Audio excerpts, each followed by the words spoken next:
जोंनि इउपिपिएल सरकार गेदेरमाफोरनिसिम खुलुमहरग्रोनाय थाबाय। आं गुरुबासा प्राइमारि गामि खासिबारि गामि, जों नैबे दा गसंनाय जायगायानो खासिबारि गामि। बिनिफ्राय आं सरकारनिसिम बुंहरगोन जे थांनाय बै जोंनि गुरुबासा प्राइमारियाव थांनाय जुन मास 16 थारिखआव बिसिडिसि चेयारमेनखौ लोगो लाफबलायनाय बुलाय सोलाय जाबोनायनि सोमोन्दैयै दिनैसिम जोंनि गेदेरमाफ्रा सारमोनहा जोंनि बे गुरुबासा हालामाव रायजो राजानिसिम दिनैसिम मोजां गाज्रि सुजायफैयाखै। मानि थाखाय बेखौ आं दिनै जोबोद दुखु मोनखांनाय फैदों आरो गासै रायजो राजा बिब' बिनानाव आइ आफा बिदा फंबाय गासिबो दुखु मोननानै दं। बे केसआ बोरै जों इउपिपिएल पार्टिजों पार्टि माब्रै नांनानै मा दाय लानानै माब्रै जोंनि बे चेयारमेनखौ गुन्दा फालो लानानै एत्त' रुजु रुमु जों इउपिपिएल पार्टिया खौसेयै सलायबोदोंमोन, थांनानै दंबोयोमोन। बे ससेयाव माब्रै मा गोसोखांनानै माब्रै मा साननानै पार्टि दाब्रबलायनानै गुन्दा बाहि लानानै फालो लानानै माब्रै बुख्रेब सेख्रेब आदामारा खालामखो, हाफ मार्डार खालामखो।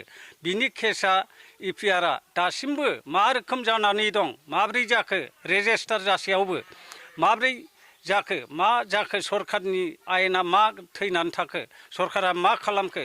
दा बेखौ सारमोनखौ जोबोद दुखु मोननाय थादों दिनै माब्रै जोंनिसिम रिजाल्टआनो गैया बे केसनि सोमोन्दै। बिनि जोंनि गभर्नमेन्टआ निर्देश हरदों नामा सारमोनहा बेवहाय बुनायनि थाखाय, बुनाय समाव पिस्तलजों गावथारनो बायदिसिनाजों गावथारनो होनलायनाय बाथ्राया नंमारगौ नामा सारमोन?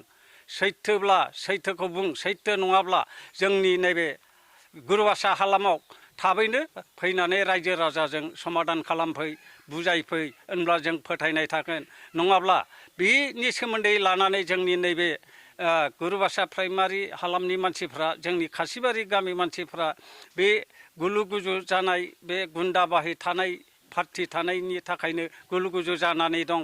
जोंनि इउपिपिएल मैखोमखा मानसिफ्रानो ओजों थांहां ओजों फैहां उरां सारां जानानै दं। दा गेदेरमाफ्राबो फैया, सारमोनहाबो फैया, गिदिर गोलाव दैदेनगिरिफ्रा रावबो फैया।